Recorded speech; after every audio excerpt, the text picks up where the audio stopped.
Welcome inside Black and Gold, Who Dat Nation. We are streaking in a positive manner. Hallelujah. Saints getting a 35-14 win over the Browns, and the Riz is still alive, Jeff. Oh, man. Yeah. Let's go streaking. And yeah, 2-0, baby. This is what I was hoping for, man. We go into the bye week and all things are possible, right? The magic is still alive. And I, for one, I'm going to choose to live in the reality that the Saints are going to win out and go to the playoffs at 10-7 and go do the whole Giants thing or whatever. And until they prove otherwise, I'm going to do it. I'm going to live in that reality because that's my choice. We might need to run a disclaimer on our podcast. If you're going to get mad about damaging the future draft picks, positioning, this is not a podcast for you.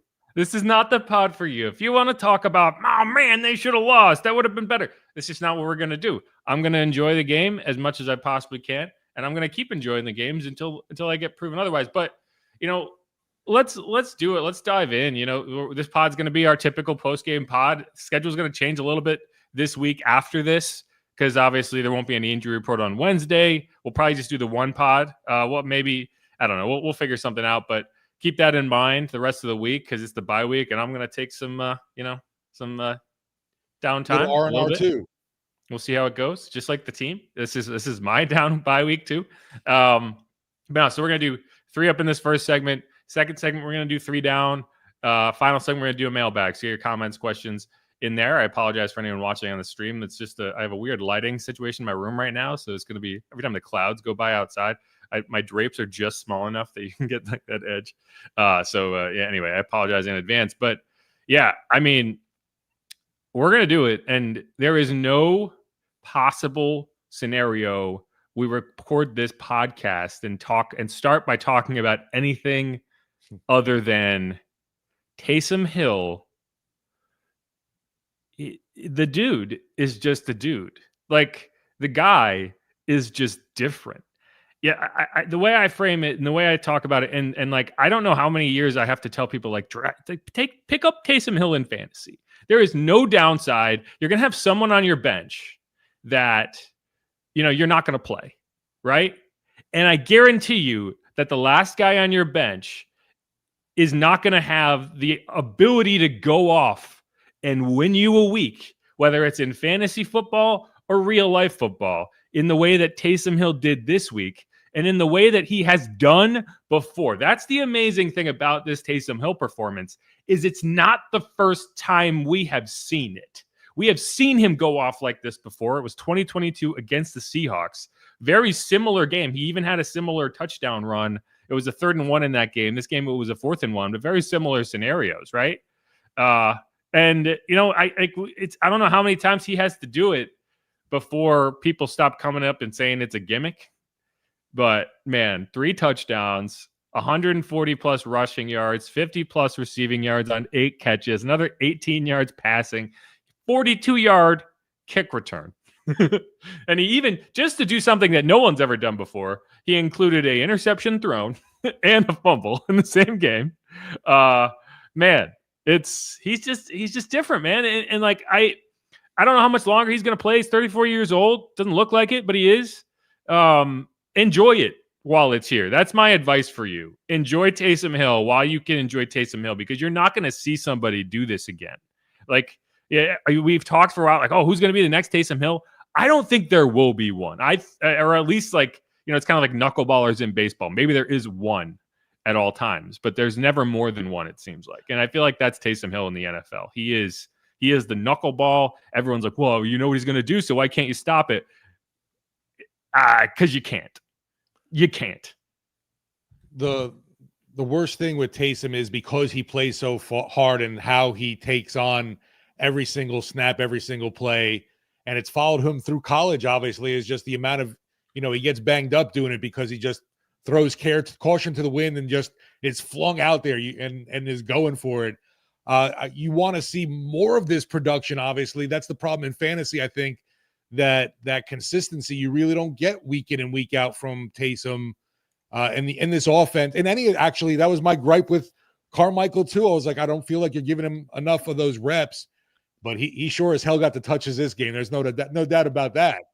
Yeah, well, it's funny, and I always feel good when I complain about something, and then the next week it's fixed because I'd like to think that I had some control over that narrative. They were listening to me, right? We talked in the pregame show. It was one thing I brought up. Like, I want to see Taysom early and often. Like, I want you to understand, and you as Clint Kubiak, that the way you handled Taysom's reps in the second, third, and fourth quarters of that Falcons game was a mistake, right? Like, you let get away from you, and I get it. It's your first year as the offensive coordinator for the Saints, your first year working with Taysom Hill. We saw, you mentioned it, we saw Pete Carmichael have that happen to him occasionally where it's just like, yeah, I mean, it's on me. Like, we got to get him more touches. And right. And I'm not going to hold that against him, but I did need to see him make the corrections. And you saw it, I mean, about as extreme as you could on that first drive before the touchdown. It was 3 consecutive plays. It was a Taysom catch, a Taysom pass, and a Taysom run in the end zone. Done. There it is. Magic, right? And even through the interception, the fumble, even through the kind of the adversity, and he was pissed off in the locker room at halftime. Darren Rizzi talked about it. Taysom talked about it. Like, and they were just like, dude, get over it, because you're gonna keep getting the ball.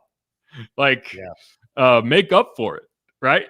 And he did. And so, yeah, I give Clint is part of this. So Taysom is my big stock up player. But I thought Clint, the way he handled that game, he got a little too far in his bag, I feel like, at points. Like, that pass probably was a mistake, like the deep shot in that moment, because it didn't work. Like, they didn't get the look they were hoping they would get. The series of events that all led up to that, too, was just kind of a huge gut punch that they were able to survive. Yeah, no doubt. They left a lot of points on the board. And, right. This is what I was talking with Newell Norman about, was like, this is the second consecutive week where it's like, the weeks 1 and 2, that 2-game winning streak felt great, but it was very different. It was everything went right, and we never actually had to see this team respond to adversity, respond to a bad turnover or a missed opportunity or a 90-yard touchdown from the other team that, like, erased, like, you dominated that game, yet you're tied, right? Or at least 7-6. But the last 2 weeks in the last 2 weeks, you saw things not go the Saints' way, and they still found a way to close it out in the fourth quarter in ways that you weren't. If you were able to do that earlier in the season, we would be talking about a 6-win team instead of a 4-win team, right? And you're 6-5 instead of 4-7. So, it's a little later than I would have hoped, but the Saints preached finish all week, and they talk about it, they do it. They did it. And so I just thought that was cool to see each of the last 2 weeks. And it's why I think this 2-game run is a lot more sustainable than what you had in weeks 1 and 2, because you saw, like, okay, the game gets tight, and this team tightened up in weeks 3 and 4. In weeks 10 and 11, the game got tight, and this team locked in. And that's what you saw through the Drew Brees era. That's why you won so many games during that 2017 to 2020 stretch, because you won games like this. And so, yeah, Taysom Hill's a big part of that. Just good to see all around, too, because obviously there's some pretty big pieces still missing from the team, offensively and defensively. Marshawn's been shipped out. Paulson's gone for the year with an injury due to, for the season. And then offense, we don't know what's going to happen with the future of Olave, and we know Shaheed's done. So just a lot of that. What do you call? You're facing some adversities that you're able to overcome, just even in the roster wise, and that's good to see, because the backup quarterback situation was a whole entire mess with Rattler and Hayner coming in, and I feel too, obviously Derek Carr, massive game from him. Also, Jameis Winston too. Both quarterbacks, we got treated to quite a performance from each on Sunday, but Carr, I thought, was really efficient with his passes and on target, obviously.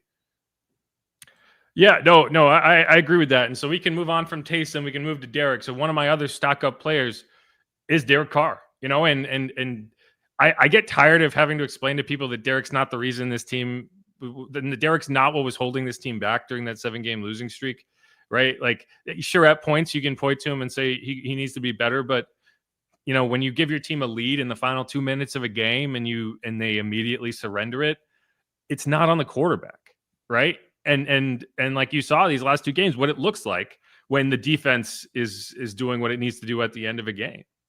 And again, so like we can't put the 3 games with Rattler on Derek, can we? The Chiefs game was the only one that I felt playing, Jeff.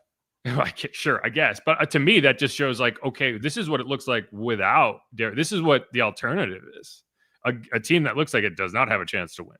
So, and other than the Chiefs game, which you still were in, you had it. You could have won all these other games, right? Like you could have beat the Eagles, you could have beat the Falcons, you should have beat the Panthers, right? In all 3 games, the defense, and obviously Derek had a chance to go and lead a game-winning drive. He didn't do it, but this is supposed to be a defense first team, and it absolutely has not been. So I thought Demario Davis, and Demario is as big of a Derek Carr supporter as you'll find, and one of the reasons I feel like you're never going to see this locker room turn on Derek is when you have a Demario Davis in your corner the way Derek does. It goes a long way, and This is what Demario had to say about Derek after the game. Man, my boy had a field day out there today.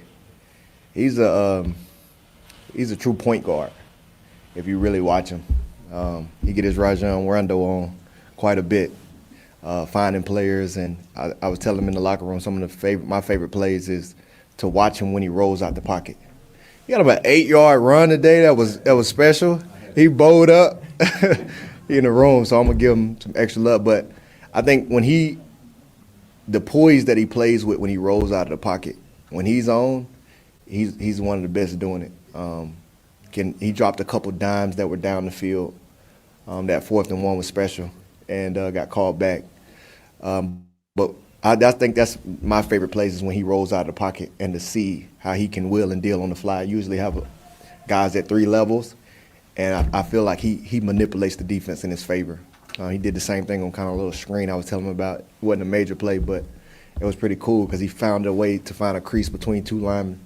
I mean, you got to think quarterbacks, they really have to have some I'm not going to have the word to say, of steel, because you got Myles Garrett running at you full speed, and you have to be able to find a guy, keep your eyes down the field with somebody who has plenty of highlights in the league of tearing people's heads off, and he's running at you full speed, and to be able to keep your eyes downfield and keep your poise, I just think, like, man, you got to give a lot of respect to those guys, and I like to see him when he is in mode like that. So glad he's on our side.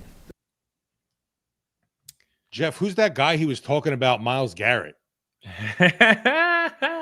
Yeah, Saints took him away, huh? You got to give credit to and I don't know. I haven't got a chance to go through the film yet, and I don't like making like really hard and fast determinations on how the offensive line played until I can do that, because you're going off of feelings more so than anything else. But I expect when I go and watch that film, it's going to look a lot like week 2 when the Saints took Micah Parsons and Tank Lawrence away. And a lot of it's going to be, hey, we're sending everything at you and we're going to make it work. But, Taliesin Fuaga was left on an island a few times and he held up, right? So you give him a lot of credit for that. But no, that run from Derek, I kind of felt like it was a tone setter for the game. And Demario talked about it there. Derek got the first down. And I'm sure on the sideline, the coaches were like, get the hell out of bounds. What are you doing? But Derek decided, I'm going to cut back into the field and get a few extra yards. I'm not going to lie. Up atop the Superdome in the press box, I honestly thought it was Taysom. Well, yeah, I mean, and he talks about how he's athletic all the time, and he loves getting opportunities to do stuff like that. But I think the coaches are smart to not, because if you're gonna try to finish or run that way, and your name is Derek Carr, you're asking for problems. But I think doing it once and kind of demonstrating to your team that it's like, no, I'm here for this too. I'm invested in this too. Even so, I'm going to jet motion at one point in that game, and I like audibly gasped, like, "Oh my god!" Like that's when I knew Clint was like on a heater. He sent Derek Carr in motion, and yeah, this is I asked Taysom Hill about that, and he actually mentioned Taysom. If you go and watch the clip of Taysom, his speech after Darren gave him the game ball in the locker room, he mentioned that specifically, and This is what Taysom had to say about it after the game.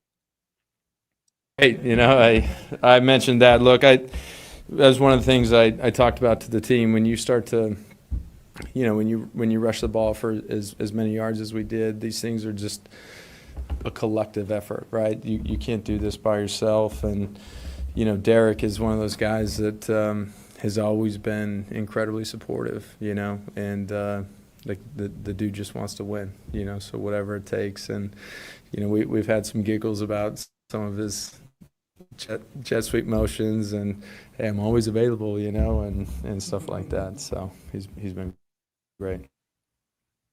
And to me, the best part about that play, and I know I might be freezing up, my internet is not doing me any favors today, so I apologize if that's happening.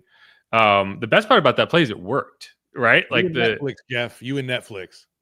Me and Netflix. Yeah, that's true. I am actually the reason that you were unable to watch that fight. It was my internet. Everyone was trying to stream off of, and I couldn't get it done.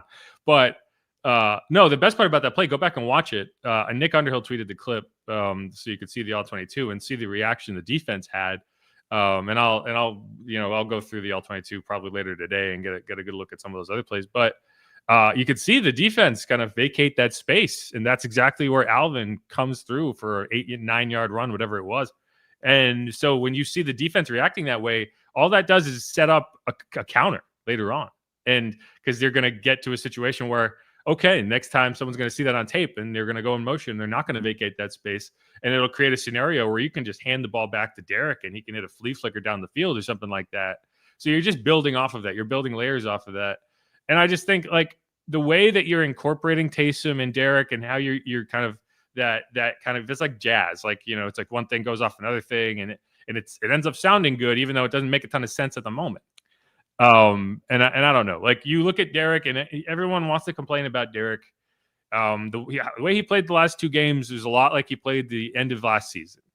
And you're looking at 37 of 52 passing at 71% completions, 517 yards, 4 touchdowns, no interceptions. He's been sacked one time, and even that wasn't really, what you would call a traditional sack. It was a defensive end getting an arm in and just kind of getting the ball as Derek kind of hitched to throw, and Derek fell on it. So that was the sack. So even by that standard, he didn't really take a hit. And so, that's the type of quarterback play you need. Now, is he playing like a Josh Allen? Is he playing like Lamar Jackson, Pat Mahomes? No. But that is a winning quarterback performance, and that's what you need more of. And that's why when people act like, hey, Derek's days are numbered on this team, I don't buy that at all. I think he's going to be your starter next year, and it's just going to depend who the coach is, right? If a coach comes in and says, if you don't go with Darren and Rizzi, and a new coach comes in and says, I don't want Derek, I want my own guy, then maybe that changes the equation. But this is what Darren had to say about Derek Carr's day when at the end of his press conference. That's about Derek is really all you need to say. He played a phenomenal game across the board, extremely efficient, like I mentioned before. That's 2 weeks in a row where his efficiency, at that position that we all know, the turnovers are a big deal. I know he didn't throw the one interception today. I think he was 21-27. I think, like I said, the second week in a row, his QBR is way, way high. I think we had 1 sack today, so 2 weeks, 1 sack. Just again spreading the ball out. And listen, there's a bunch of guys playing out there that haven't really been playing with him the entire year. Scantling, Kevin Austin, Dante Pettis. I mean, here's guys out there. So the timing and the rhythm, and Derek does a great job in practice every week of when the defense is up and they're doing their stuff. He's got these receivers off on the side. He's not just sitting around and he's making sure the timing and all that is on point. So just another really, really great job by him. I was really, really pleased with him 2 weeks in a row. Yeah, and I think the Valdez-Scantling touchdown from this game is a good example. If Derek's rolling out, he has a first down run in front of him. It's 3rd and 1. If he had just said, okay, I'm taking it, getting out of bounds, keeping this drive alive, no one would have complained. Instead, he identifies MVS coming open, no one behind him, no one to make that tackle, just flips the ball out to him, and you end up getting a 71-yard touchdown on a 3rd and 1, where the safe option would have been, hey, I'm just going to run for a yard and continue this drive. So that's when Demario Davis compares him to Rajon Rondo and says he's an elite point guard, I think that's kind of what you're referring to, is like an elite point guard is not looking to score every time. He's not looking to call his own number every time. He's looking to distribute the ball to the best possible option. And that's what I think Derek, when he's doing well, that's what he's doing. And even though Derek says he's a Lakers fan, I hate to break it to him, but like Rondo played for the Lakers. Right. That's what I was like, what are you talking about? Yeah. And I get it. Because if you're a Lakers fan, you do not remember Rondo as you remember those Celtics Lakers finals where Rondo was on the Celtics and he was dealing. So I get what he's saying there, but it was funny because it's like, yeah, I mean, he won a title with the Lakers, if you count it. I mean, maybe Derek just doesn't count the Mickey Mouse ring like I don't. Right. There you go. You mentioned with Marquez Valdez-Scantling. I mean, what a splash, obviously, 2 games in, and what he's been able to do. A huge fill-in for a guy like Shaheed that's able to give you that splash moment. And the Dome in back-to-back weeks now has, had their breath take away. And it's fun. It's fun to see the crowd involvement. I was even curious to see how they were going to react going into this game. Obviously, the Atlanta Falcons matchup had that extra juice to it just because it's the Dirty Birds. But maybe a late arriving crowd, because I remember doing the pregame stuff and I wasn't sure. But once things were rolling in the Dome, man, the crowd was cooking too, along with the Saints on the field. Yeah, and all I could think about after that play was like the Bills couldn't find a use for this guy. Exactly. Just cut. Like, thank you. Because that's the thing, like and Mickey would be like, "Hey guys, have you heard of this Marquez Valdez-Scantling character?" I don't know if you've ever heard of his name before, but he's pretty good. And all jokes aside, it was a very good decision to go out and get him. And because you wonder, hey, you get cut from the Bills, he's got like 3 catches all year. Does he have it? Maybe he's just lost it. He hasn't lost it. Meanwhile, Derek's just like, run, and he throws it to him. Yeah, and there was he was close to having a second big play. Derek had to, I think he got rushed a little bit and he had to throw it early. So the delivery was more of a jump ball than maybe you wanted to kind of throw it out ahead of him, let him run under it. So there was another chance for a big play in the game as well. You didn't connect on it. Denzel Ward, very good cornerback, had a big game and he knocked it away. But yeah, I mean, I just think when you're talking about a team with not a ton of weapons, and you got to take advantage of your opportunities, and the Saints have done that the last 2 weeks at a level that you can win games. Can they continue to do that with this cast of characters at receiver? Who's to say? But for 2 weeks, it's all worked. Definitely love the fact that MVS hasn't had that much time to obviously acclimate here, and he's gotten comfortable, obviously, with Kubiak and with Carr. And I know they're not asking him to do a ton right now, but the production's been there in the end zone for what he is able to do, so that's awesome. A guy who basically didn't show up until week 9 is probably going to end up leading this team in receiving yards on the season. Yeah. But all right, one more kind of main one, and we have a couple more notes just to close it out. I'm going to call this one Walker, Texas, Werner. Yeah, man. Because that was a Demario Davis line. And, Demario inadvertently dropping news in his post-game presser because Darren Rizzi kind of I don't want to talk about it. Right. He wouldn't talk about in terms like we knew Pete was dealing with a hand injury, but he would not specify whether it was broken, whether he had surgery. DeMario dropped all those details, and he knew what he was doing. It wasn't an accident. Like, he wanted people to know exactly what Pete Werner dealt with in this game. And that's why I asked him the question, because I felt like DeMario was that type of guy who's not gonna. He's not, like that is motivating to him to watch someone gut through a game like that. And we'll just let DeMario is the source on this information, and so we'll just let him explain it. Pete, obviously, the hand injury. Oh my gosh, yeah. Club on it. What is that? Is that motivating for everyone else to watch him? Play through that. That's some Walker Texas Ranger toughness right there. Man, he broke his hand last game.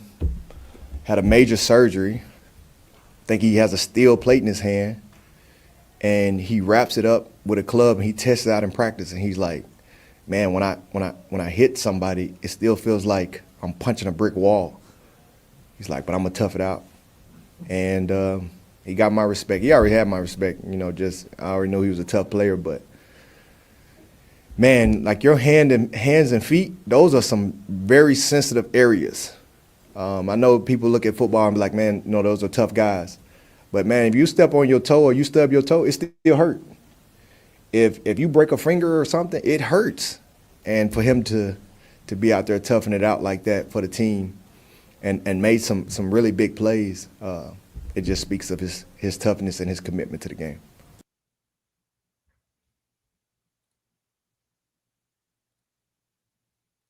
Sorry for the delay there. I just realized the graphic I put up at the bottom, I rushed it before we came on, had the wrong Brown score. So anyone who's watching, I am aware that we put the wrong score up.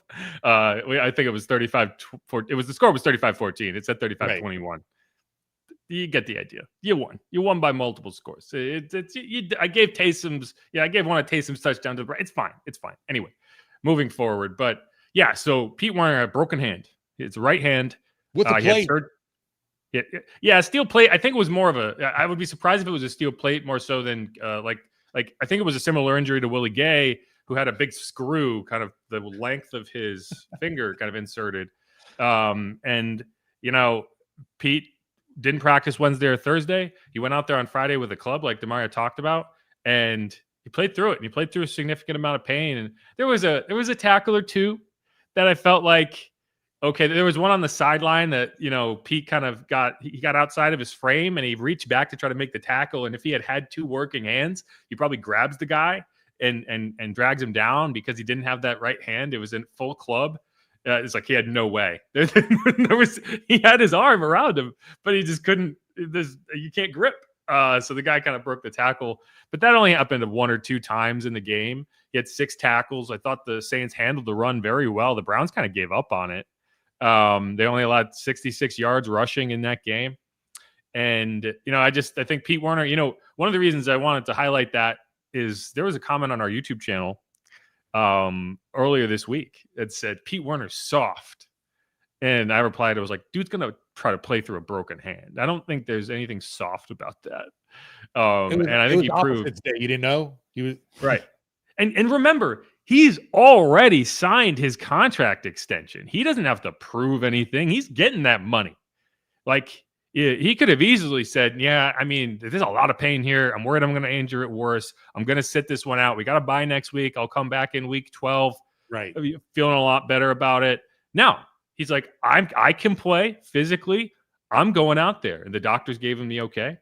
And, again, that's the type of performance that other players rally around, even beyond what he's able to do on the field. That's motivating. And you could hear Demario when he talked about it. That's what he's saying. Like, when you see a guy doing that, it's like, oh, what am I dealing with? Right? I got 2 working hands. What's my excuse?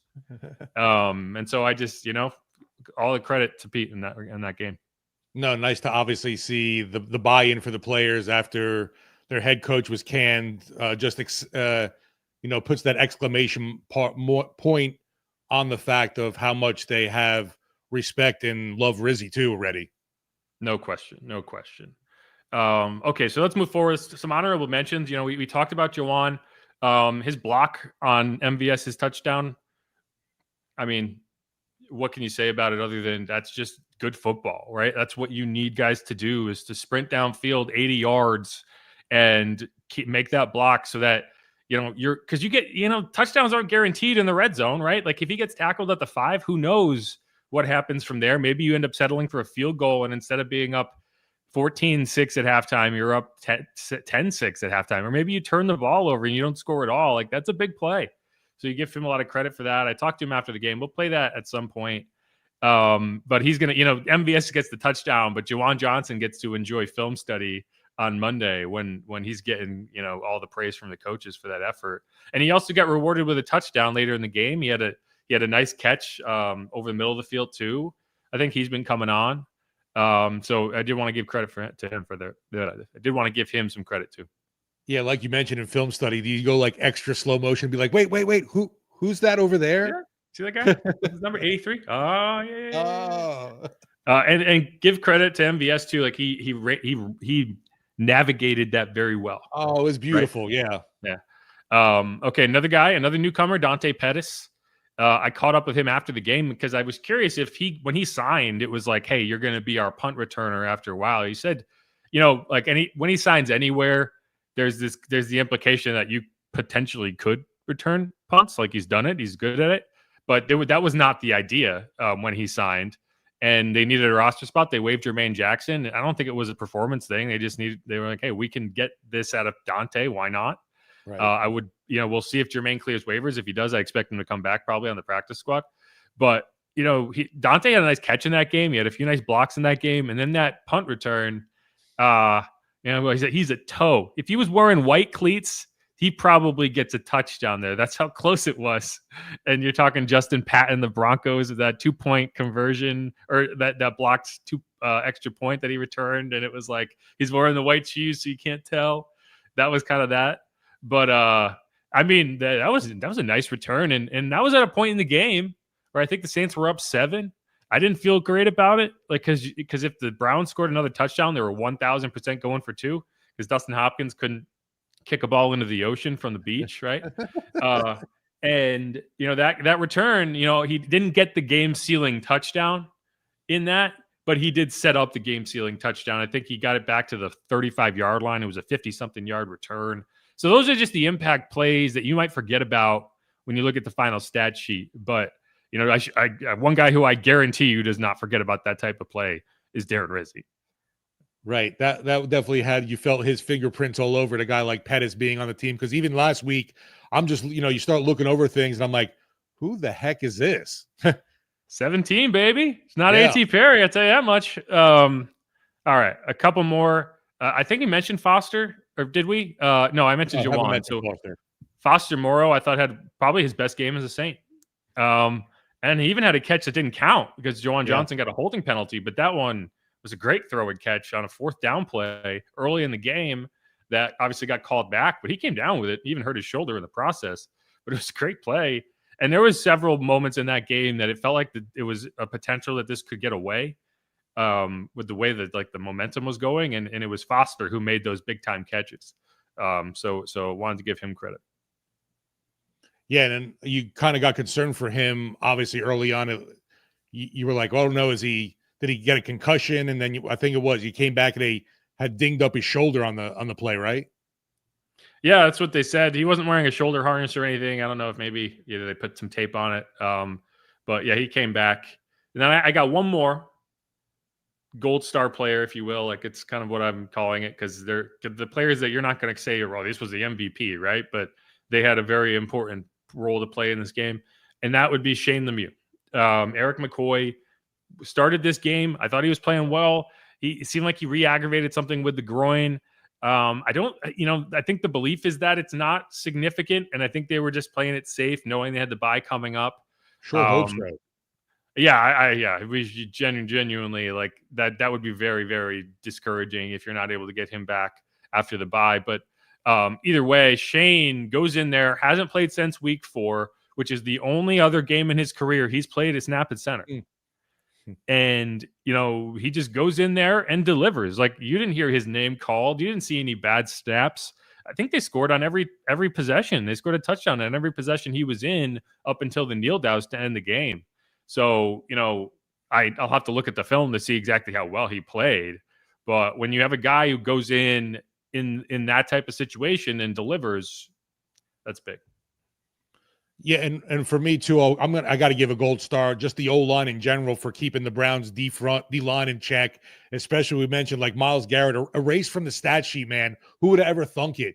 You don't even register a tackle in the game or an assist. Yeah, no, that guy's scary, right? And that's the thing. When you are that level, it almost helps. And obviously, it doesn't help to go against the Myles Garrett. But to some extent, it helps when you know who you have to game plan for. Yeah. And it's like, there's no question of who you're going to chip or who you're going to send an extra body at. It's always going to be Myles Garrett. A lot of times it doesn't matter. I think the way he put it is like, he'll hit that chipper and like lift him 3 feet in the air, throw him to the side, run through the tackle and get there anyway. Like, he's that type of player. But Saints were able to take him away. So, give credit to the tight ends, give credit to Fuaga, give credit to Jordan Mims, Alvin Kamara, Adam Prentice. It's a team effort Everybody with a that guy hand like to that. hand in that. Like you always Yep. hear, you got to take away their best player on offense. They took away their best player on defense. So definitely kudos.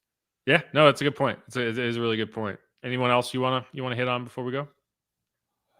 No, just enjoying, this Taysom love fest today. And it feels good too. Like you said, it's like we talk about so much of getting him not just more involved. I think too, just there seemed to be points where he would disappear in games, and that didn't happen this week. No. It was early and often, and I think you're going to see more of that. There's no reason not to, right? Like who are you pushing the ball to if it's not Alvin Kamara or Taysom Hill, right? Like you need to establish that every game so that you can do other things. And is it always going to work as well as it did against the Browns? Absolutely not. Absolutely not. But you can't give up on it if it doesn't work early. You got to keep it just a hammer. You got to keep pounding. And for 2 weeks it worked. And for 2 weeks, Rizzy Ball has delivered. I thought you were going to drop it. Just keep chopping wood there. Well, yeah. I mean, I use the hammer, so I yeah, guess you could use exactly. an axe too. I guess keep chopping away. But yeah, that's all I got. That's a 3-up, which is more like a 9-up. When you win a game like that, there's a lot of positivity. You're not going to have a lot of negativity, but we always make sure to cut through the good with the bad and cut through the bad with the good. So that's what we're going to do in this podcast. And yeah, this is Inside Black and Gold. I'm Jeff Nowak. He is Steve Geller. We'll be coming back at you with our 3-down segment, finishing out with a mailbag. Saints are now 4-7. They've won 2 games in a row. The Falcons are in a free fall. The Bucs are at a free fall. And the NFC South is NFC Southin', man. So we're gonna see what happens the rest of the way. Either way, thanks for watching. This is Inside Black and Gold. Remember to subscribe, give us a rating, give us a review wherever you get your podcast. Otherwise, we'll be right back.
And we're back on Inside Black and Gold.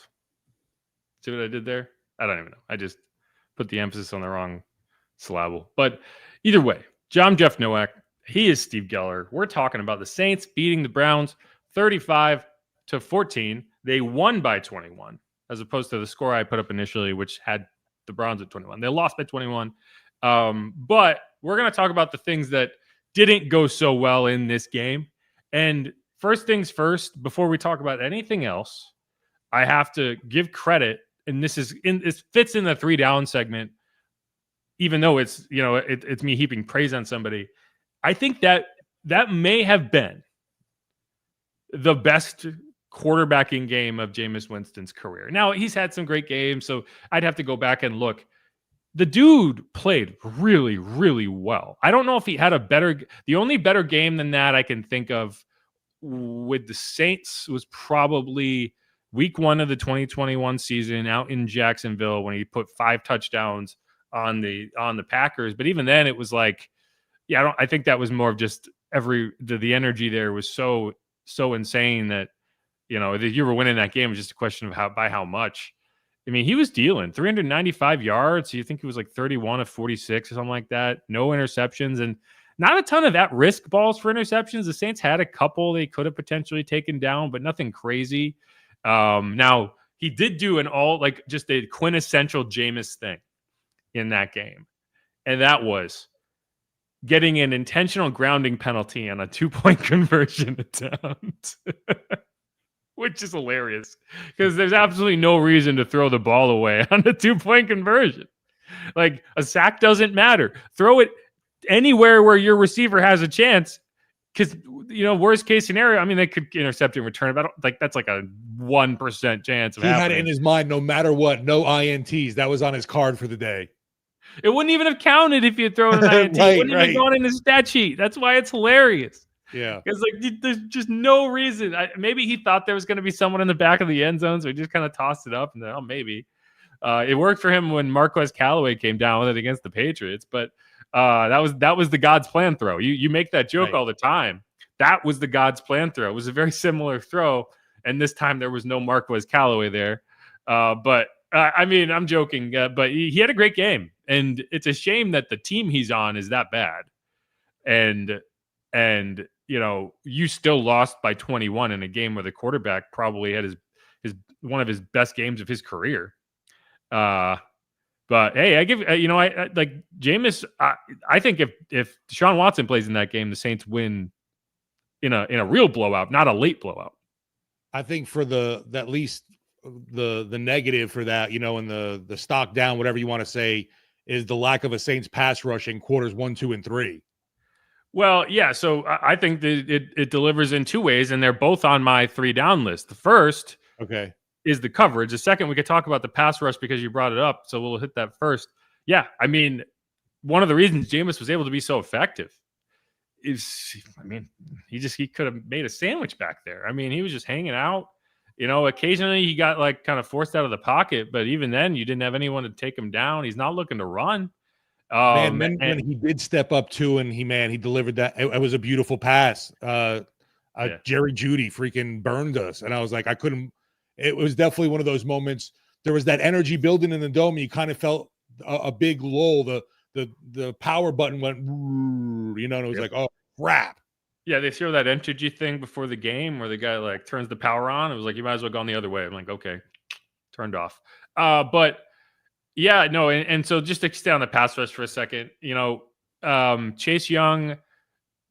What frustrated me about that game is the Browns played a good chunk of it with their third string left tackle. And if you didn't know, you would have never guessed that Jermaine Afidi, I think his name is, was in there trying to block Chase Young. And, the Dawan Jones went down with a significant ankle injury. He's done for the year. I think he broke his ankle. Yeah, I saw that today. And you didn't take advantage of it, at least not until late in the game when you were able to get, the Browns were really in pass mode and you were able to, pin your ears back and go after them a little bit. But no, quarters 1 through 3, you were not able to impact Jameis nearly enough. He had one drive. I think they went 90 something yards. They didn't even get to a third down. It was first and second down the whole way. Gross. And that happens when you're not forcing negative plays, right? When you get a sack on a quarterback, you're almost always getting to third down. Whether that sack was on first down or second down. If it's on second down, obviously you get into third down. If you get a sack on first down, you're talking about second and long, which is almost always going to generate a third down. One of the only ways that you can drive, and it wasn't like a 2-play, 3-play drive. It was a long drive. And you were not able to get them to a single third down. And that's on the pass rush. It is on the pass rush. Now, again, the Saints did play the run well.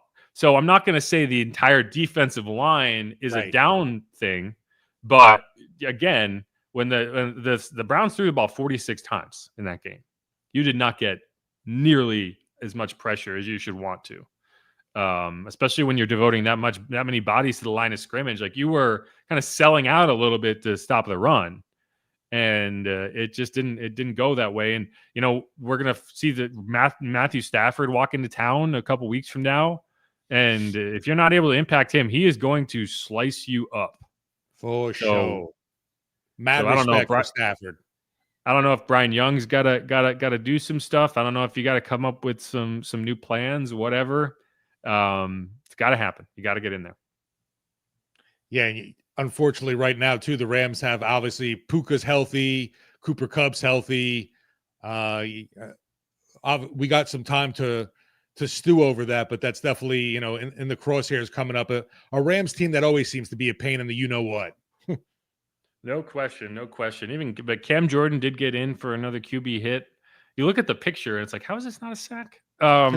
But yeah, and you got 3 sacks in the game. Again, it's negative, but at the same time, it's like, you know, I would much rather be the team that maybe it doesn't have as much of an impact quarters 1 through 3, but then shows up big time in the fourth quarter. At least they showed up in the fourth, right? It wasn't, they were dominant in the first and then disappeared. Exactly. Like that's winning time, and you will win me over if you show up in the fourth quarter consistently, even if you may not have the biggest performances in the first half or the third quarter. And I mean, you ended this game with 3 sacks, right? Carl Granderson got a sack, Brian Brzee got a sack and a half, Chase Young got a half sack. So I mean, and those were the plays that helped you win this game, right? But we'll see. You know, I think there's a lot of work to be done in that part of the game. I thought Deuce said it best too. Like, obviously, you get to chat with him in the locker room show, and he's like mentioning the fact that bendo brank is one thing, but they bent a little too much against the Browns. Yeah, they bent over a little too much against the Browns. Anyway, okay, moving on. Next issue, and it's similar. Like rushing coverage, you can't separate them. They are always going to be linked together to some extent. But I think in both ways, you know, in a game where you only allowed 14 points, it feels like I'm being a little hard on the defense. But, you know, this game very easily could have been, you know, they missed 2 field goals, right? So they should have been at 20. These are makeable field goals. Not like you're talking 58 yarders. You're talking about like 40-something, 27. Like there's some kind of juju that Darren Rizzi is pulling off in the Superdome these days. 5 of the last 6 kicks attempted by opponents in the Superdome have not gone through the uprights. It's crazy. I'm telling you, it's that new air conditioning they put up top. I agree. It's got to be something. Like Darren wants to say it. It's like, it's the pass. It's the rush. It's the rush. They're making it.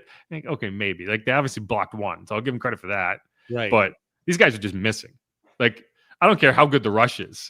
you missed from 27. You just yanked it. You're Chuck Knobblocking all over the place. But no, it was sadly I understand that way too well. Yeah. But no, the pass coverage to me was almost as concerning as the pass rush. And I say almost because I do think that you were asking a lot of Volontae Taylor and Kool-Aid McKinstry. You're playing a lot of single deep safety. So you're putting these guys on islands and saying, all right, Jameis, let's see what you got. And he delivered. Now, there were too many instances of guys just being completely out of position. Like I'm okay with a guy getting beat down the field if he's in position and he's he's making a competitive attempt at the ball and maybe he doesn't get it.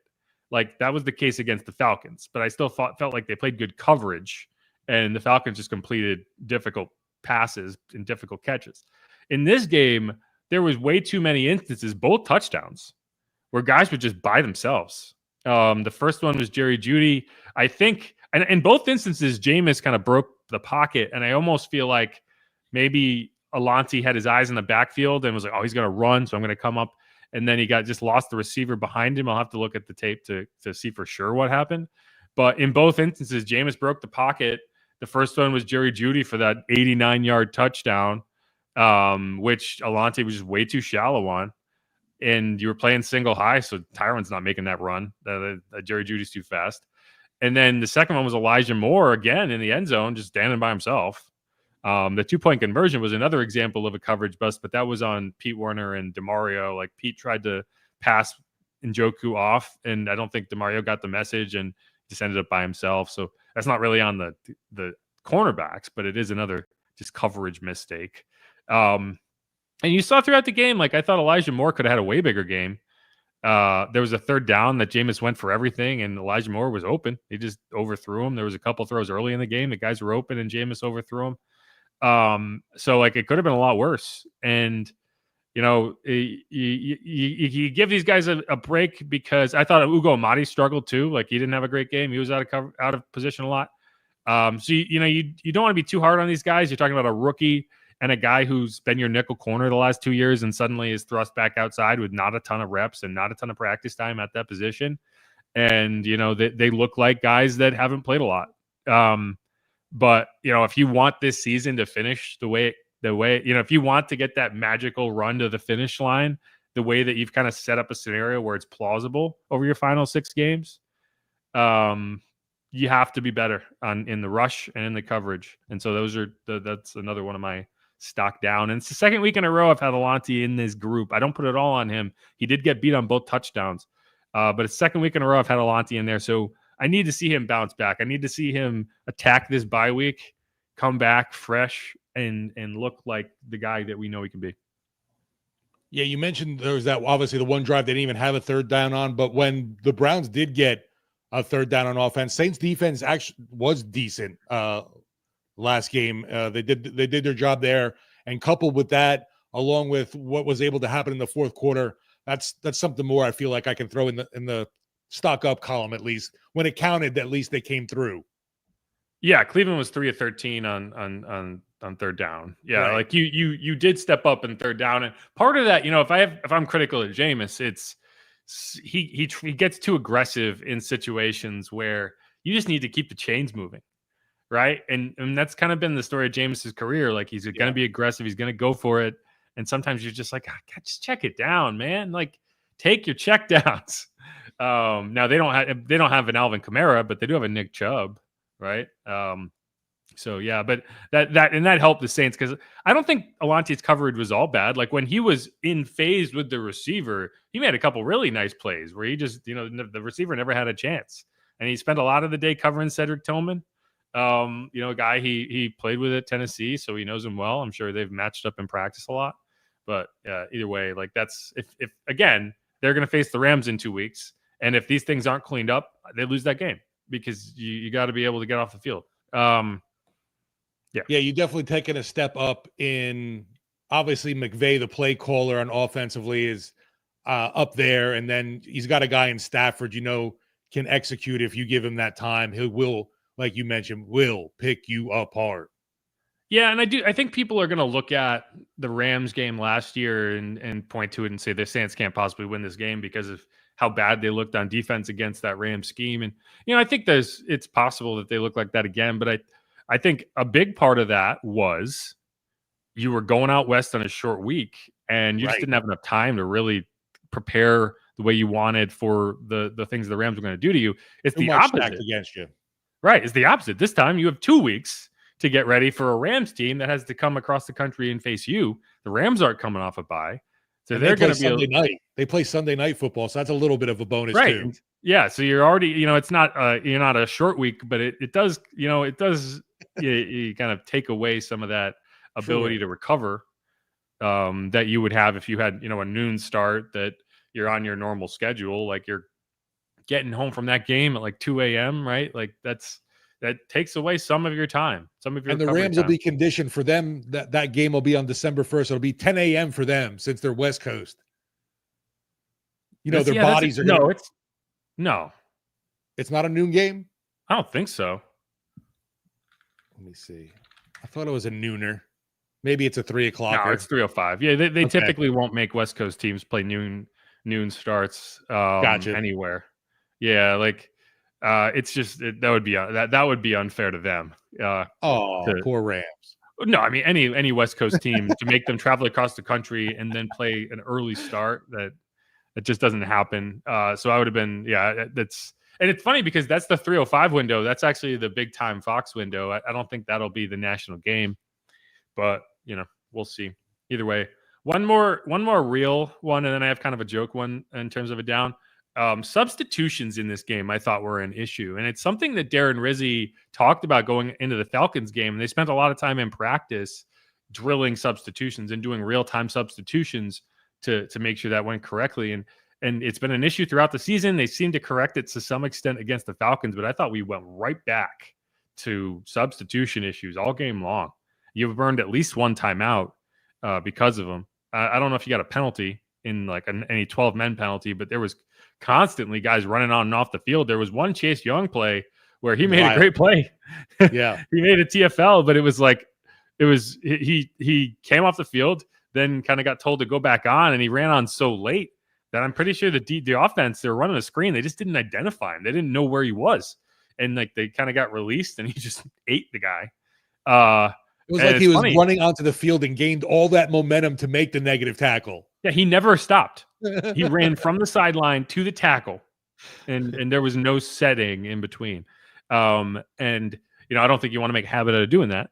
But it was just an example of like things were just a little disjointed from a substitution perspective. And I know Deuce talked about that, so let's hear Deuce on the substitution issues.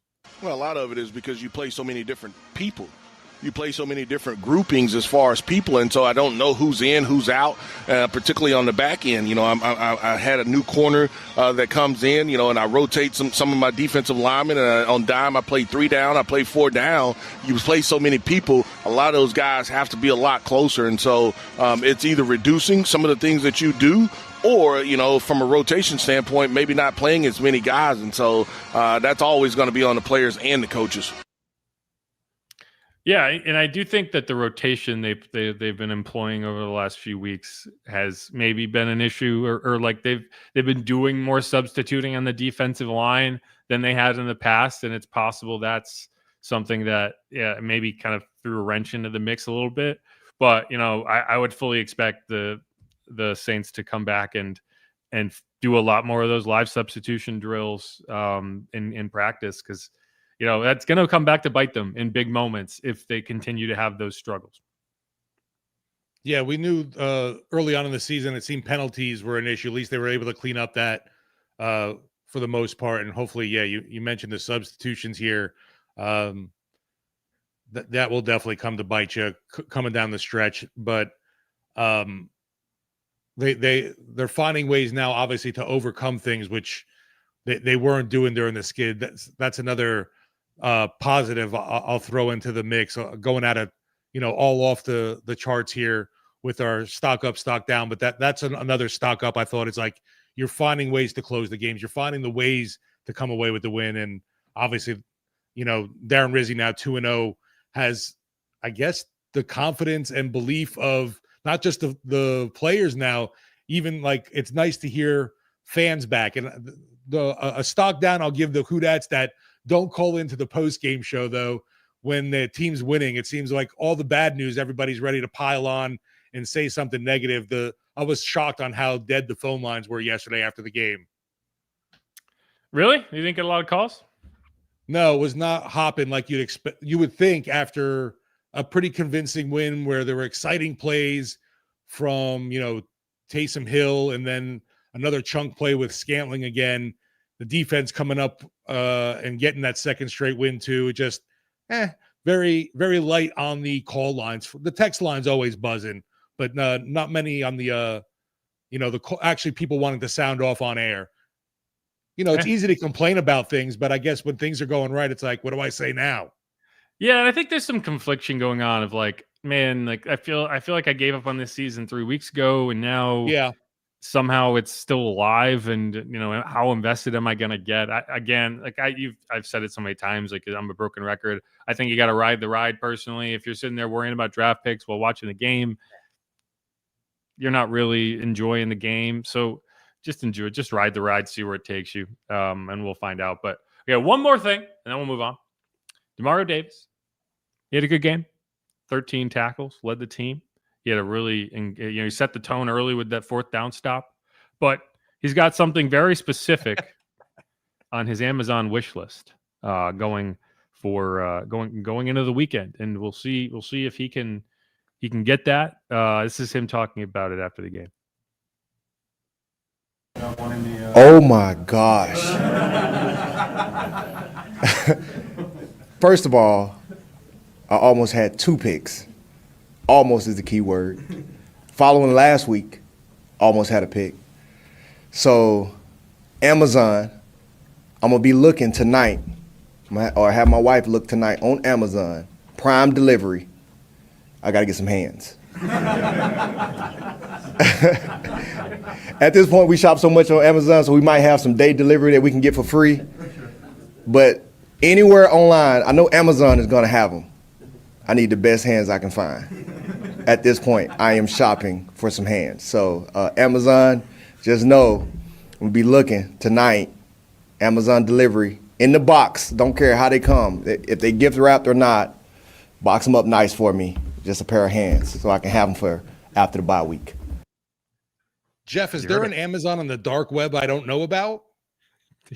You're chopping hands off and sending them to people. That's like I didn't know you could just get hands online now. Cool. He's gonna come back with like robot hands.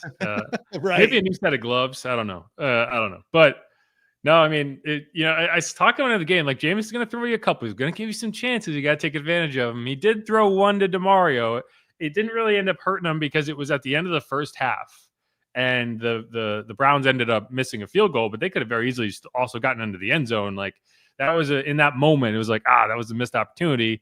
Again, just Dustin Hopkins made it not matter. But DeMario's funny. DeMario, I think that's the first time he's going to the podium this year, and I know that in the past he's talked about like because Sunday is the Lord's Day, and I think there was a point last year that he wanted to give sermons after the game, and and I appreciate it, but at the same time, it's like, we're trying to get stuff done, and I think they just kind of stopped asking him because it's like not that I don't appreciate what DeMario has to say, it's not exactly pertinent to the game, so I don't know why that day yesterday was different.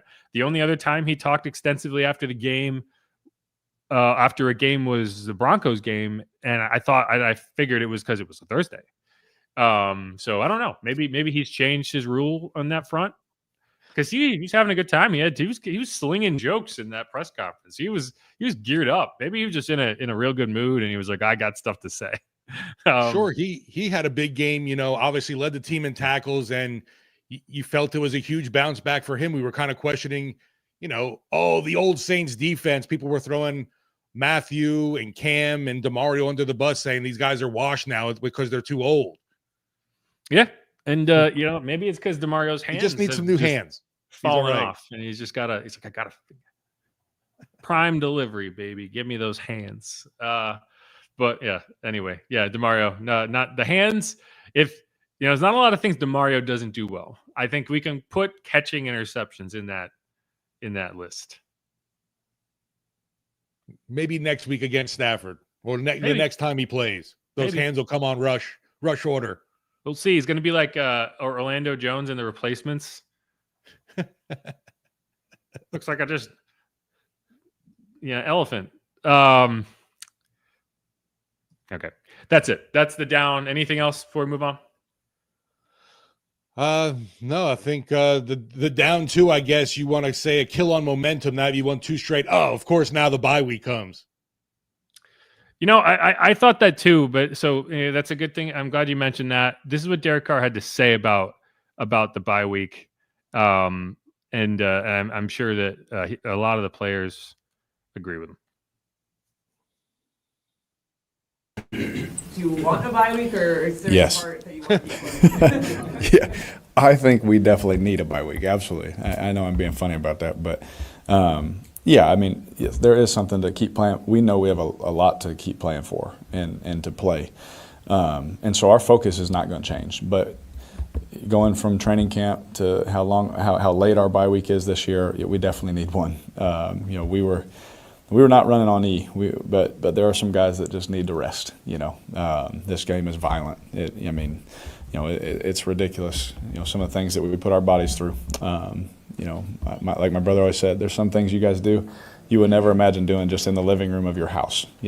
Just diving backwards, landing on the back of your head 5 yards. Like, you're not going to do that. And so, yeah, doing that over and over again. Our team needs a rest. But I think the vision is clear to remain focused. But come back into work, when it's time to go and, be ready to go. But yeah, I think the rest is good right now, because I think there's excitement, but it allows us to also look at, okay, we can be excited, but what are the things that we have to correct to continue to get better? It gives us a chance to breathe and do that as well. Didn't take them long to answer that immediately with yes. Yeah, they want the bye. And if they were like at 500, I feel like, yeah, the momentum you built to kind of like continue would be important. At 4-7, I think it's kind of like when you go on a 10-point run in a basketball game, and I've always felt like when you feel like that your momentum wane, call the timeout because I want to go into that break on a high so that I can come back and kind of reset and be like, all right, we did that. Now we do it again. And that's kind of how I feel. And I'm hopeful that you can get Eric McCoy back. Hopefully that injury doesn't linger. And, you know, Pete Werner, hopefully his hand, maybe he can get it out of the club and maybe you can get a more productive game out of him. But we'll see. But either way, I thought that was a good answer from him. Yeah, and with McCoy, definitely need that groin not to be anything serious, please. God damn it, Eric! Get your groin figured out. Right? Get your groin out of your ass. You were playing Cleveland. Ask somebody that knows Deshaun about massages, please. Oh, you had to do it. All right, that's what we're gonna wrap up this segment before Steve says anything else. All right, who dat? I'm Jeff Nowak. He's Steve Geller. We'll be coming right back on Inside Black and Gold, Mailbag Edition. Who dat? Go Saints. Stick around.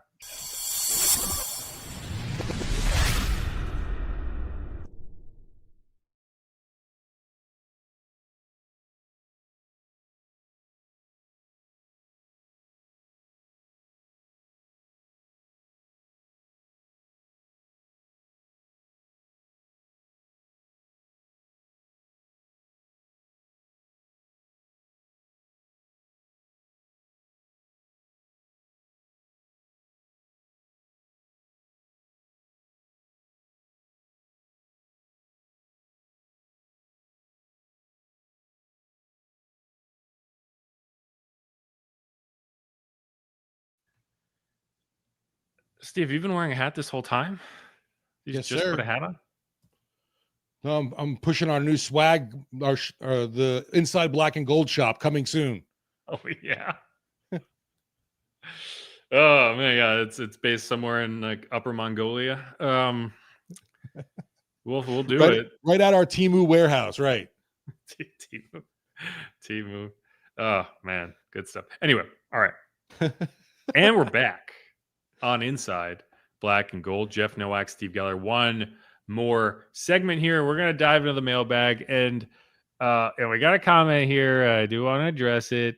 Toker1J says, "Come on, man, answer some of our questions and comments. Make this more user friendly." I do apologize. Yeah, sometimes we should try to bring in more of the comments throughout the show, but I do kind of want it to be more of a composed podcast for the first two segments. I don't want to, I want to get to a lot of audio. We cut all these clips, so I want to get to them. And if you've listened to this podcast, you know how easily we get derailed from the Maybe topic at hand. With the bye week, Jeff, maybe do like an extended mailbag edition. Who knows? Yeah, we'll probably be able to do one next week because we'll be fishing for content anyway. In terms of maybe Monday's episode for next week, we can do like just a full mailbag where it's a full, kind of Q&A and or AMA, whatever you want to call it. But yeah, I do apologize. We could make these more engaging, but I appreciate you being here either way. If you're still here, you may have left. I don't know. But all right, let's start with Don Zenon. Anyway, how can I feel better about the Who Dat Nation? So let's go. I wonder if we can host our own Super Bowl this season. Some tell me how. I'm a little confused by what that all means, but how? Just win. Just keep winning. I think people should be feeling reasonably positive about what we've seen the last 2 weeks. Like, why wouldn't you be? I think the way things had been going with Dennis Allen, and you needed a change, and it was really just a question of when you were going to get that change. The change was made, and we've seen some of the results that can be born out of a positive change. And whether it's Darren Rizzi, if you win enough games and this team feels like, hey, this is a guy, this is the good coach, and we're going to stick with him, or you go a different direction. You've seen a team that's capable of winning. You've seen it, and that's despite not having two of your most important pieces on offense. It's despite trading your star cornerback, right? And so I don't know. Like, this is the team that I thought you were going to see all year, and that's why that 7-game losing streak was so jarring. Because you look at a Browns team, that's a bad team, right? The Saints should beat the Browns. The fact that they went into that game as a home underdog to the Browns is crazy because this is not a bad Saints team. It's a middle of the pack Saints team. And the fact that they were playing like a bottom 5 team was as telling as anything about how the Dennis Allen era was going and why it needed to end. And the veterans on this team aren't going to allow you to be, I think worst case scenario, you win this season with 7 wins. Like you're going to beat the Giants. Right now, I think with Rizzy right now is a great example of if things aren't going well your way, even in your life, change a few things up to try and get different results. Obviously, don't keep doing the same thing over and over. Whatever it is has definitely helped flip a switch with, you see the energy with the guys, or whatever the buy-in is right now is definitely high with Rizzy, and you can't argue with this coaching change for sure right now. Yes, and this is officially the first episode of Life Advice with Steve Geller. It's our new talk show coming to WWL. It's going to be on from 2 a.m. to 4 a.m. on Thursdays and Fridays. Hey, man, I don't care if it's rearrange your nightstand, do something different in the medicine cabinet. I don't know. Change it up if you want some changes to do something different if you're in a rut. Yeah, take the good drugs. Take try the Molly. drugs always. No, don't try Molly. No, don't tell do my drugs. bosses that I suggested that you go do Molly. Please. But hey, that's going to be the clip on our promo. Do drugs, Jeff. Oh God, well, I need to start the day over. It's been weird. Yeah, I think I need a bye week. Anyway, but no, it's like, okay, so is the season over? Close. But do you see some of the ways that this team can kind of continue to build? Yes. So take what it is. But either way, like, I think the reason, the fairest reason to be mad was like, I see no way forward with the Dennis Allen era in terms of we've seen what it can be. We've seen the ceiling and it's not very high. Yeah. And you're past that now. So all you have now are possibilities, right? You're no longer chained to that. And so just, I don't know. Hey, if this thing goes the rest of the way and you feel like, wow, this is great, then fantastic. If it doesn't, then you kind of reset and you do what you got to do. But either way, I see both of those roads as roads going the direction I want to go. And whatever you end up. So that's why I feel okay about what's going on. Okay. Stefan says, win the next 6 games and we are in 100%. Hardest games on paper are the Rams and Chargers. He's not wrong. And I guess the what you want to be able to say in the second half of your season is that you played the Chargers though. Yeah, I think he's talking about Packers. But either way, what you want to be able to say in the second half of your season is we control our own destiny. If we win all of our remaining games, we make the playoffs. Now, like, there's teams already that can't say that. The Giants can't say that. The Browns can't say that. The Jaguars can't say that. Like, a lot of teams could win out and still miss the postseason. And now gambling that, hey, we can win out is not a good one. But you can at least, that's why the hope should still exist, because you can go out, you have a chance to go 1-0 every week. And as long as you continue to go 1-0, you're in the right direction. So, yeah, I mean, I don't think they would be guaranteed to win the division if they won out, because I think the Falcons are 6-5, right?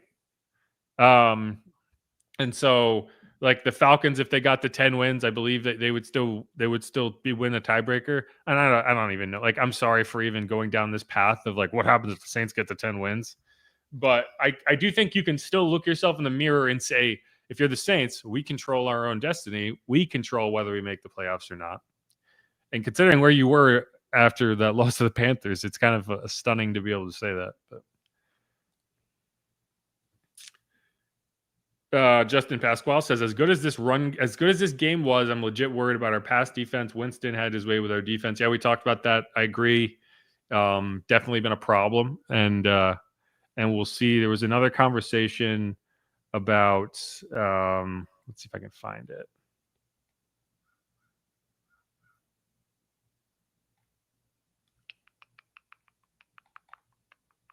Oh man, where is it? What you mentioned too, though, in one of the segments, Jeff, was the fact that with that pass defense, obviously it's hand in hand with the coverage with the pass rush. and it's just something that needs to be more harmoniously in tune with each other. Yeah, and throughout the entire game, not just the fourth quarter. Justin Right. followed up and said, Kool-Aid and Shamar outside and Taylor in the slot next game. I don't think you're going to do that. And I think part of the reason is, while I'm just going to sit here and say you control your own destiny and blah, blah, blah, whatever, when you are 4-7 and you've gone to an interim head coach, it's not going to be about – it's going to be about development of young players in certain spots. And to me, Alante on the outside is where I want to develop him. And it would be unfair to him to throw him into that situation and give him 2 games to 3 games. So one which I thought he played really well in against the Panthers. Give him 3 games and then pull the rug out from under him when you didn't set him up for success in the first place. It's not like you gave him all offseason to work at it. Like he's learning in real time now what it takes to play outside corner at the NFL level. And so there's going to be struggles. I don't think Shamar was better. Shamar was by the standards you would set for Shamar John Charles. He played well, but he wasn't better than Alante. And you might be saying, okay, Ugo is not a better option in the slot than Alante, and maybe you might be right. But I think a goal of this season needs to be determining what you have in Alante Taylor for better or worse. And so I'm sticking with him outside the rest of the way, honestly, regardless of what happens. And here's the thing. The Rams game last year was the one he got benched in. He played terribly in that game in the slot. So that's the last game I want to be kind of throwing him back inside after 2 games outside. I'm sticking with him outside, and I'm seeing how he holds up against whether it's Cooper Kupp, whether it's Puka Nacua, or whoever he's matching up with. I want to see it. I want to see how he handles those matchups, and I want to see how Kool-Aid handles those matchups across from him. Man, I'm trying to ride this high still from the Browns, and now I'm starting to worry about the Rams too much, Jeff. Yeah, that's the problem. Don't worry. We got 2 weeks. Okay. Saint for life. So we got to cut this with some negativity, right? He says, Saints win a few games. Now this team is coming back is laughable. Look, you can't get out of control and think these guys are going to all of a sudden be a good team. This team is still bad football. You're not 100% wrong. I'll give you that. I won't say bad football, but definitely we're at least playing mediocre enough football. No, this is a middle of the road team from a talent perspective that can win games if they do things the right way. If they close out games, if they get pressure on the quarterback, if they force turnovers. You're not going to play the Browns every week. But here's the thing. I think the floor at this point is 7 wins because you're at 4 wins right now. You have games left against the Giants and the Raiders. And worst case scenario, you're going to win one of the games against some of these other teams, right? Whether it's the Commanders, Packers, Bucks, Rams. Yeah, and we kind of talked a little about it beforehand. Like Jaden Daniels and the Commanders kind of falling off now a little bit. Yeah, and we'll see what they look like in week 16 when they play them. Right. And we'll see what the Packers look like in week 17. They're not blowing the doors off anyone either. They're not Detroit. They escaped this week against the Bears. They blocked a field goal, or maybe the field goal missed. I can't recall. But it was like a 48-yarder to win the game, and the Bears missed it. So it's not like the Packers are blowing the doors off anybody. So and I think the Saints are going to be motivated to go up there and erase some of the bad memories of last season. So I think this defense will be kind of fired up for that game. Either way, this isn't suddenly a Super Bowl team. No, I'm not saying that for sure. No one's saying that. But it does look like a team capable of winning games. And even those teams that are on your schedule remaining, while some of them are difficult matchups, you're not playing the Chiefs. You're not playing the Lions. You're not playing the Eagles again. You're not playing, the Ravens with Lamar Jackson.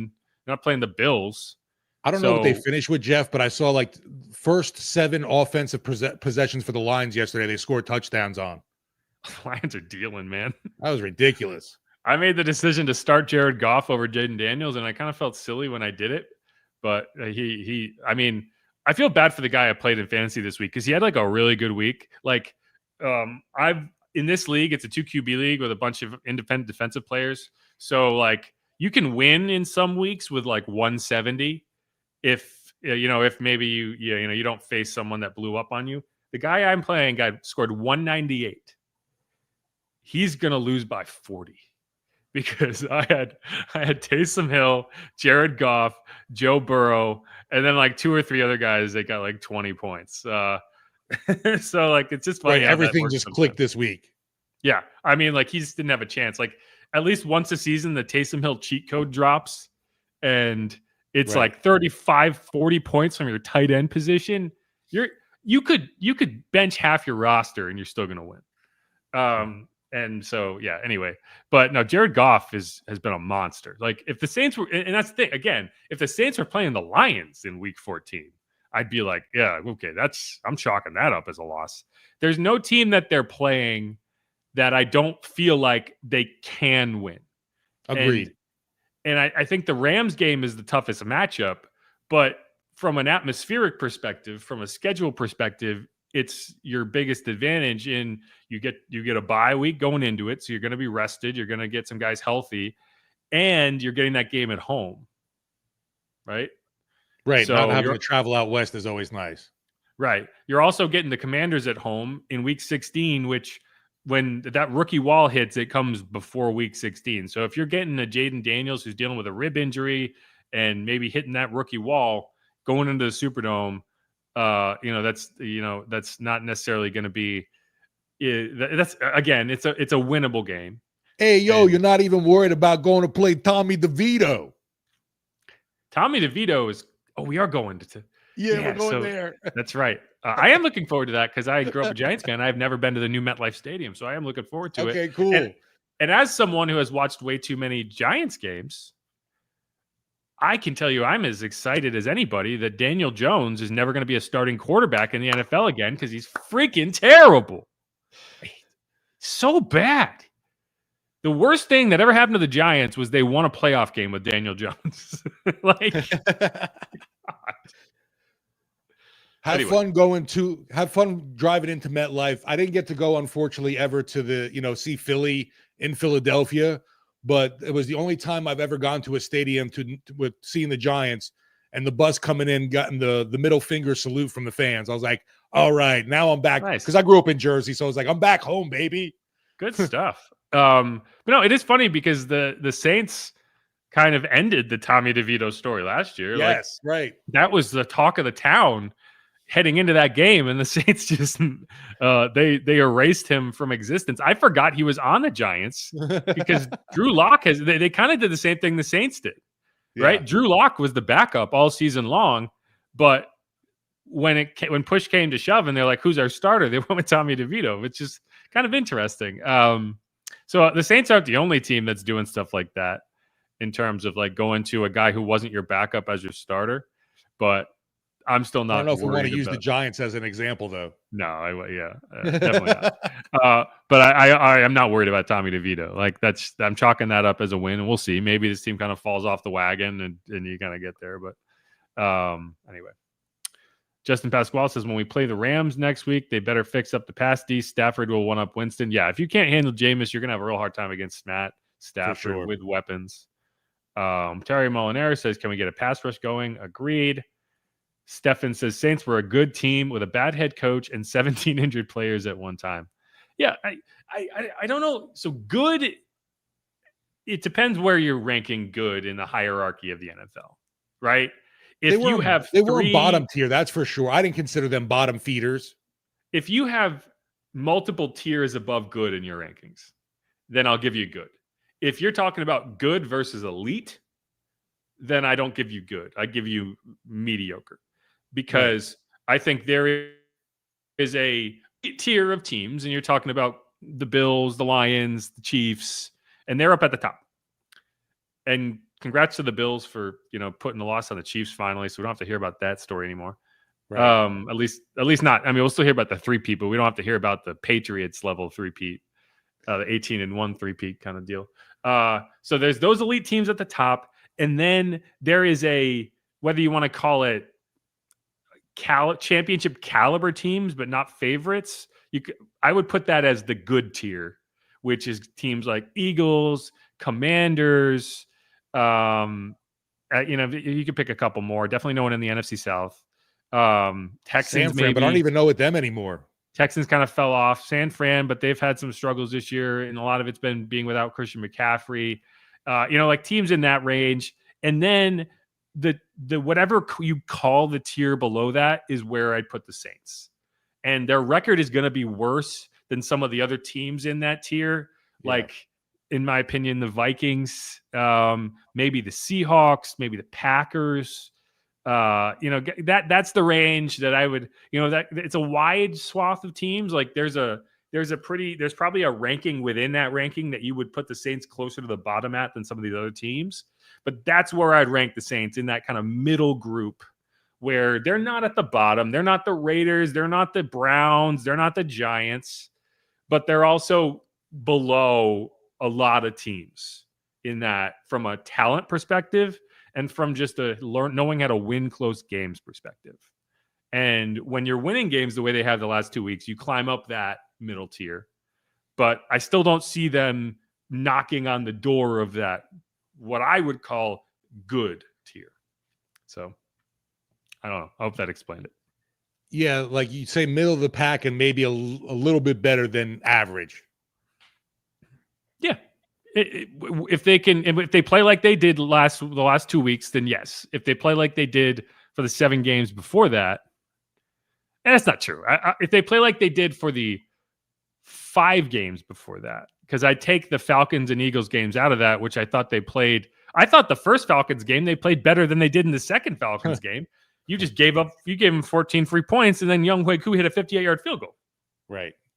Right? Like I genuinely, it's not like they were playing terrible football at the beginning of the season.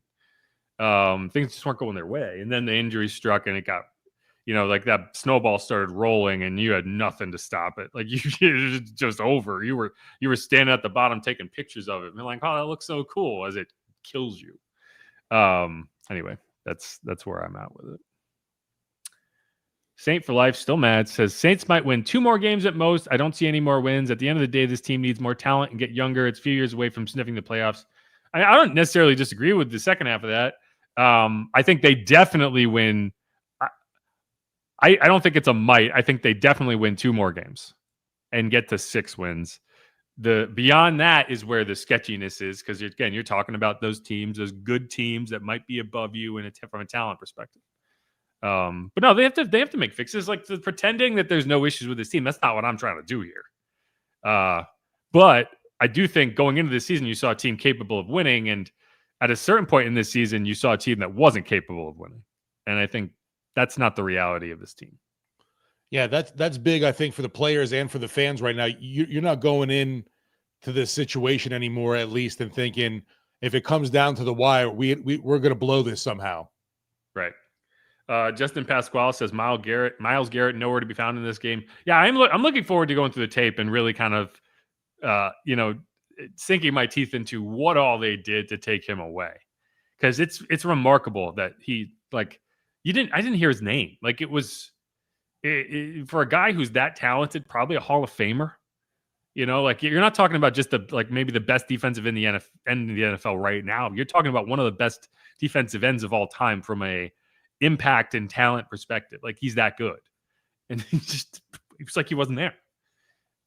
So that's you got to give the game planning credit. Like, you got to give John Benton, Rick Dennison, Clint Kubiak, all these guys that help manage the offensive line. You got to give them a lot of credit, because they really stood on their head in this game, I think. That's obviously the game plan and execution went off perfectly for that part of the game, and just erasing Garrett. That really awesome for sure. No question. Justin Pasquale says the whole team playing with another level of energy and passion since DA was gone shows you they were done playing for him. And yeah, I can't disagree with that. I mean, I think, I think Darren Rizzi's a good coach, but the bar he had to clear to get these guys to buy in was so low. It was so low. And all he had to do was understand humans and how brains work and emotions and what motivates guys. And he absolutely did that. And you give him a lot of credit for that. But I think a lot of what's happened the last 2 weeks is just It's like there was this glass of tension, and you just smashed it, and then it felt like there was a weight off of everybody, and you could just play free and you can have fun again. No matter what happens from here, it's like, all right, we'll figure it out. And I think that's as big of it as anything. Like, to pretend that firing Dennis Allen, like to pretend that if you hadn't fired Dennis Allen, which I don't know if anyone's going to try to do, but to pretend that if you hadn't fired Dennis Allen, we would be in the same position right now. You got wool over your eyes. Like you were, missing the forest for the trees, because this is a different team over the last 2 weeks. No, there was historic losses that you were doing things that had never been done before in the NFL. You literally had this team finding new ways to lose, which was embarrassing. No question. Stefan says something he forgot about in the 3-up is the run blocking. Cam Jordan had a good game yesterday. No, I mean, we talked about that a little bit. Maybe we didn't talk about it enough. But yeah, the game plan on defense was very clearly like, we are stuffing the run. We are dedicating as many resources as we need to stuff the run. And to the point that I was like, man, they are daring Jameis to do what Jameis wants to do anyway. And he did. And he got you a few times, but he didn't get you enough times. And, and I think that's a smart thing to do. And that's why, like, I'm not going to heap too much blame on the coverage, because you don't have Marshawn Lattimore out there. You don't have Paulson Adebo out there. You got Alontae Taylor and Kool-Aid McKinstry, and you're asking them to defend on an island. And you're going to get beat sometimes. But you were able to create enough difficult third down scenarios that it worked in your favor. And yeah, you got some beneficial swings with the missed field goals and everything. But that was the game plan to me, was find a way to stuff the run, and then we'll do whatever it takes from there. I think Will Harris has been a big part of that. Like, I think Will Harris is an asset in the run game. Maybe not so much in coverage, but he's definitely an asset in the run game. Justin Pasquale says, I wonder if Winston ate an L after this game. A nice, big, fat, juicy one, but at least it tasted good because he was in New Orleans. No, and obviously, I am a definitely tough critic of Jameis, and I obviously had a hell of a game. Shout out to him, but he did still have to eat the L, which is what we all wanted in the end, at least. So, kudos to him, though. I thought he handled everything great, and obviously the pressure wasn't as good as we'd like, but there were some moments, and yeah, that pass to Judy, I expected him to take off and just delivered it perfectly, and man, that hurt. That definitely hurt. It did. I mean, it was like you saw. It felt like he was running for it for days. Ever. And I mean, that's probably what it felt like to the Browns when they watched MVS. It was a similar scenario, right? Like in both cases, the quarterback kind of broke contain, and instead of running when they had an opportunity to run, they kept their eyes downfield, and they found a fast guy who could run past everybody. One was for 89 yards, the other one was for 71. Bobby Aber pointed this out. Like, there were a lot of exciting quarterback plays in that game. For sure. A lot of long touchdowns. And you that's get a we game asked with that too. It's like, at least be entertaining. Yeah, win or lose, you're be gonna entertaining. Bad. Be fun bad. Don't be God. I can't watch bad. Don't be Carolina Panthers game bad. Yeah. But I mean, anytime you get a 71-yard touchdown and an 89-yard touchdown in the same game, that doesn't happen. Like that's something that I feel like used to happen a lot. It doesn't happen that much more in the NFL. Now, okay, we've gone through all those comments I've started, so I'm just going to go through on the back, like kind of go the opposite direction and hit a couple that have come in since then. Jando says, how did the Dome respond to Jameis? They didn't boo him, which I didn't expect him to. I don't think they were rooting for him, but he's got a lot of fans for a good reason. Like, I think, there's a lot of people in that building who probably wish he got the shot over Derek last year. Right. He especially now with DA and Carmichael gone, they're like, if only Jameis had a chance under Kubiak. Yeah, maybe.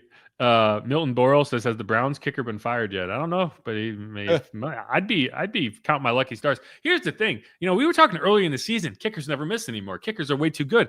I swear, every time I look around, Justin Tucker's missing kicks. I watched the Bengals in a game they desperately needed to have.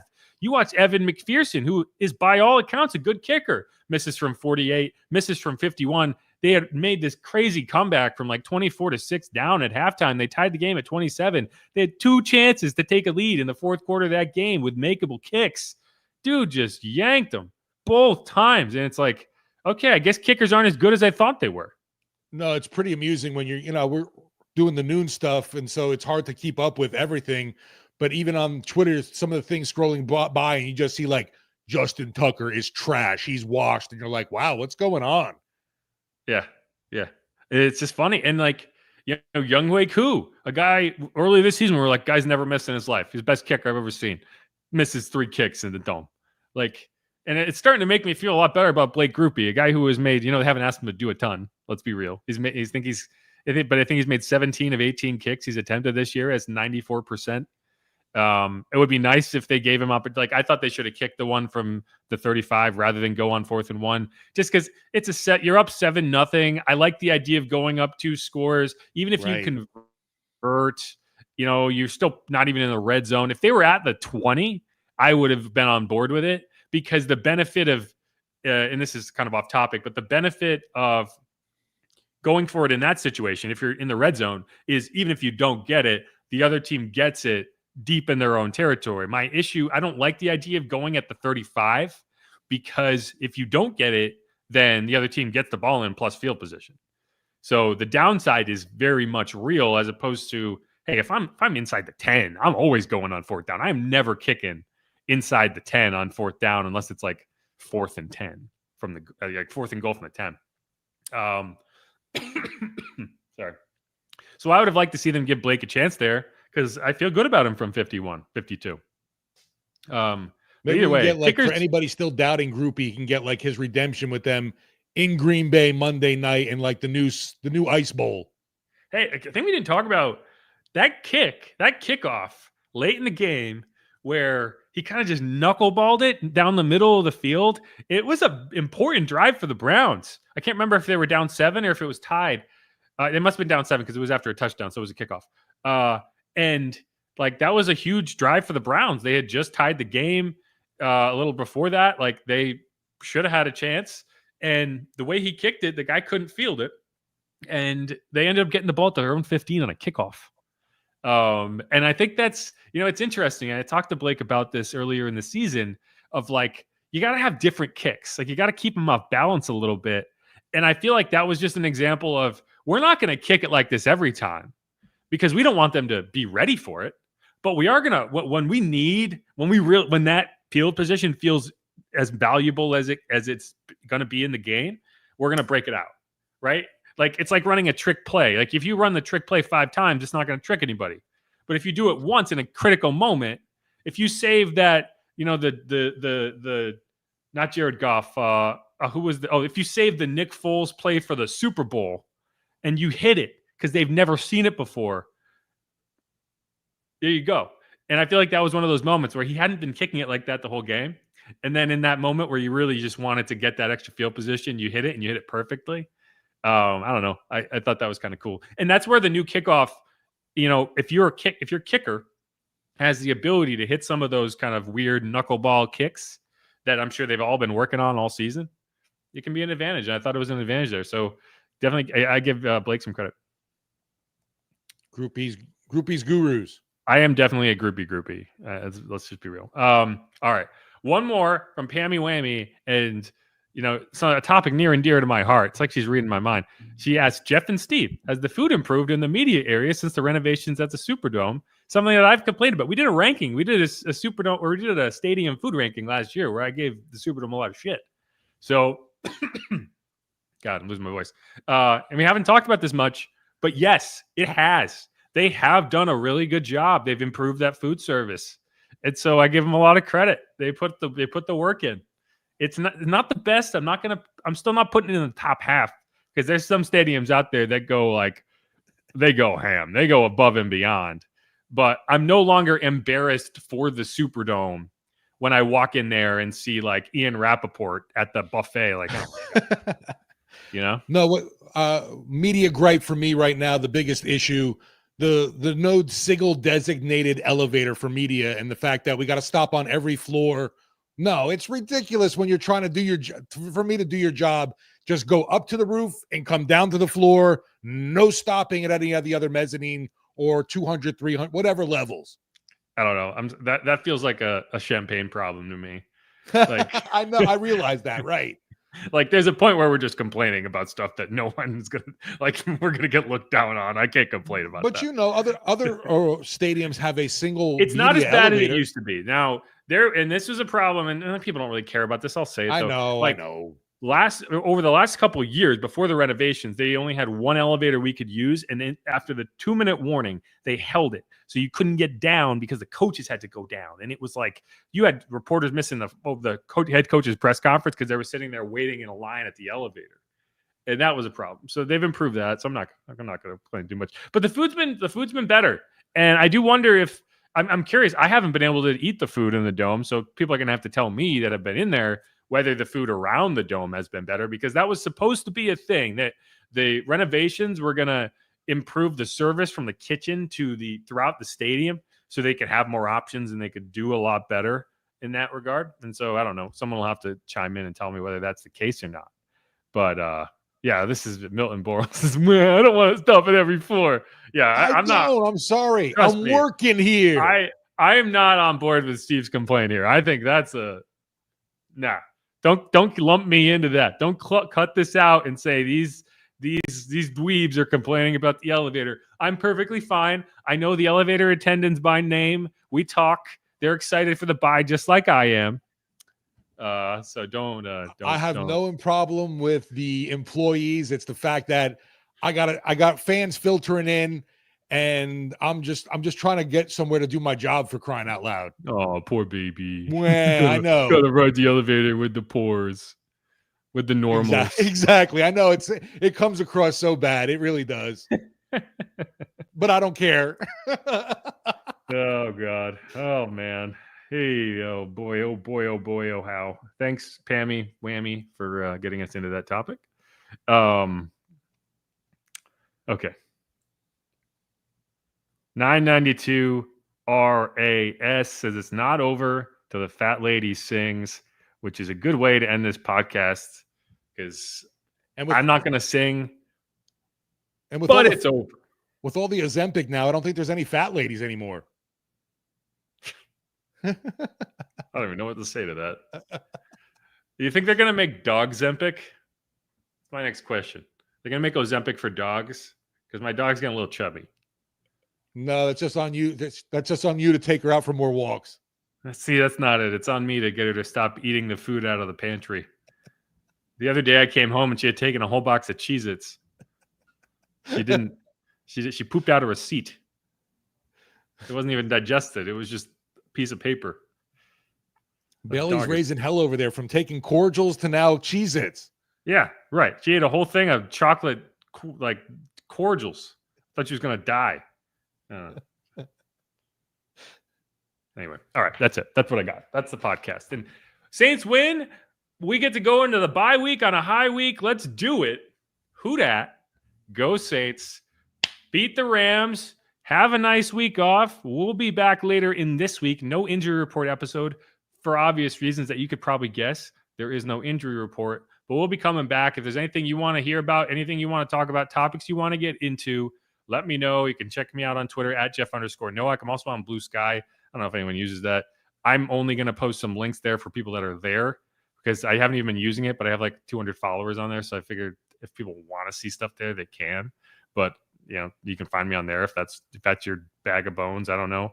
If once the hell site collapses, maybe that's where the rest of the world will go. I don't know. It seems like it's only a matter of time. But you can find Steve at Steve Geller WWL. DMs are open. Let me know what you think. A lot of you have to message me. I always appreciate it. Love hearing from you guys. So feel free. Continue to do that.